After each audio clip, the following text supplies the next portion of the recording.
முறுக்கு எடு சரியா? சாப்பிடு. நல்லா இருக்கா? எப்படி இருக்கு? சூப்பரா? எப்படிமா இருக்கு? சூப்பரா? Super. Hello friends, welcome back to our channel. இன்றைக்கி நம்ம சேனலில் ரிங் முறுக்கு எப்படி நம்ம வீட்லேயே ரொம்ப சிம்பிளாக செய்கிறதுன்னு பார்க்கலாம்.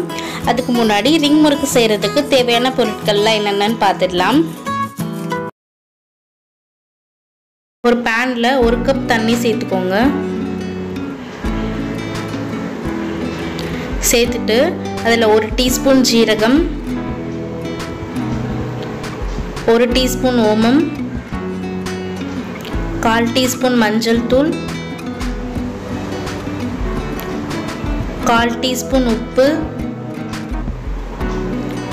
1 டீஸ்பூன் தனி மிளகாய் தூள் சேர்த்துக்கோங்க. சேர்த்துட்டு நல்லா மிக்ஸ் பண்ணிவிடுங்க. இப்போ இதில் 1 டேபிள் ஸ்பூன் நெய் சேர்த்துக்கிறேன். நெய் அல்லது குக்கிங் ஆயில் கூட நீங்கள் சேர்த்துக்கலாம். சேர்த்துட்டு நல்லா மிக்ஸ் பண்ணிவிடுங்க. தண்ணி நல்லா கொதிக்கட்டும்.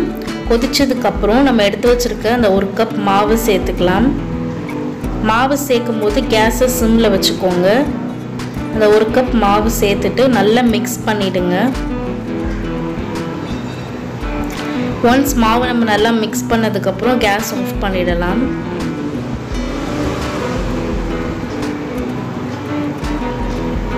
தண்ணி கொதிச்சதுக்கப்புறம் தான் நம்ம மாவு சேர்க்கணும். அதுக்கு முன்னாடி சேர்த்தோன்னா நமக்கு முறுக்கு கிறிஸ்பினஸாக கிடைக்காது. ஸோ தண்ணி நல்லா கொதிச்சதுக்கப்புறம் மாவு சேர்த்துக்கோங்க. இப்போ இது வேறொரு பாத்திரத்தில் மாற்றிட்டு நம்ம சப்பாத்தி மாவுக்கு எப்படி பிசைவோமோ அந்த பதத்துக்கு பிசைஞ்சுக்கலாம். கையில் லேசாக தண்ணி தொட்டுக்கோங்க. தண்ணி தொட்டுட்டு சப்பாத்தி மாவு பதத்துக்கு உருட்டி எடுத்துக்கலாம்.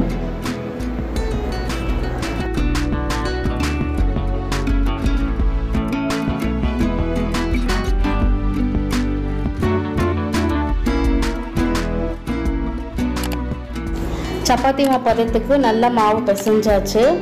இப்போ இது ஒரு 10 நிமிஷம் ரெஸ்ட்டில் வச்சுடலாம். அப்போ தான் நம்ம போட்டிருக்க இன்க்ரீடியன்ட்ஸ் எல்லாமே நல்லா செட் ஆகும். இப்போ 10 நிமிஷம் ஆயிடுச்சு. பாருங்கள், மாவு நல்லா சாஃப்டாக இருக்குது. இப்போ இதில் சின்ன சின்ன உருண்டைகளாக பிடிச்சிக்கோங்க.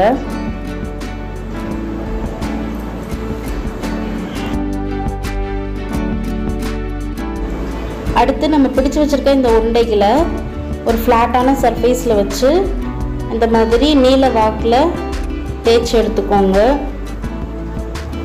ரொம்ப மொத்தமாகவும் இருக்கக்கூடாது, ரொம்ப மெலிசாகவும் இருக்கக்கூடாது. பாருங்கள், இந்த மாதிரி தேய்ச்சிட்டு இப்போ இதை ரிங் மாதிரி நம்ம கட் பண்ணிக்கலாம்.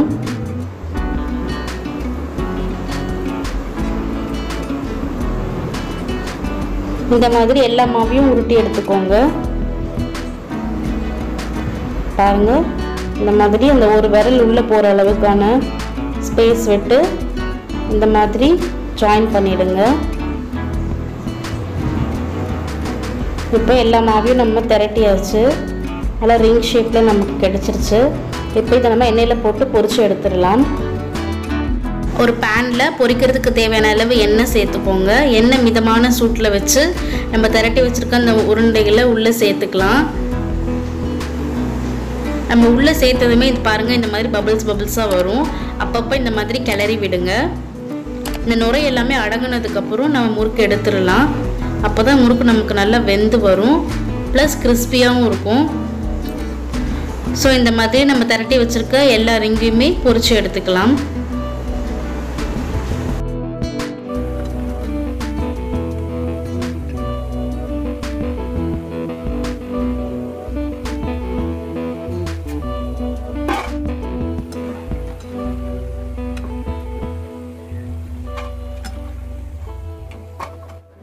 எல்லா முறுக்கையும் பொரிச்சு எடுத்தாச்சு. பாருங்கள் எவ்வளோ கிறிஸ்பியாக இருக்குது பாருங்கள்.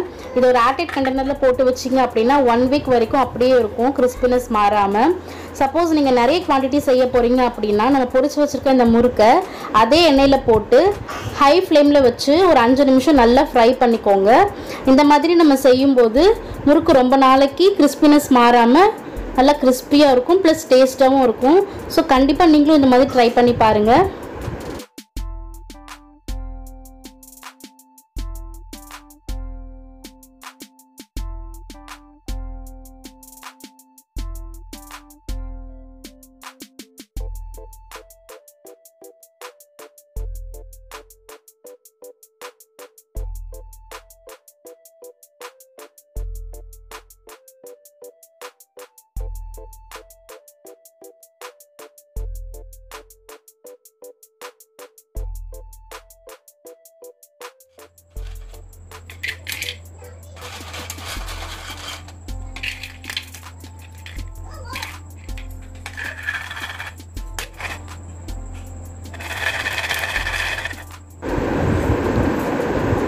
என்ன ஃப்ரெண்ட்ஸ், இன்னைக்கு நம்ம சேனல்ல ரிங் முறுக்கு எப்படி செய்யறதுன்னு பார்த்தீங்க.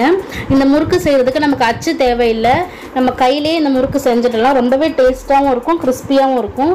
ஸோ கண்டிப்பாக நீங்களும் ட்ரை பண்ணி பாருங்கள். இந்த வீடியோ உங்களுக்கு பிடிச்சிருந்துச்சுன்னா மறக்காமல் லைக் பண்ணுங்கள், உங்கள் ஃப்ரெண்ட்ஸ் அண்ட் ரிலேட்டிவ்ஸ் கூட ஷேர் பண்ணுங்கள்.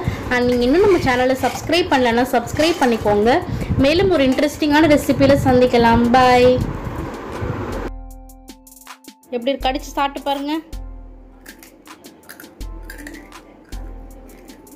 பவி நீ சாப்பிடு.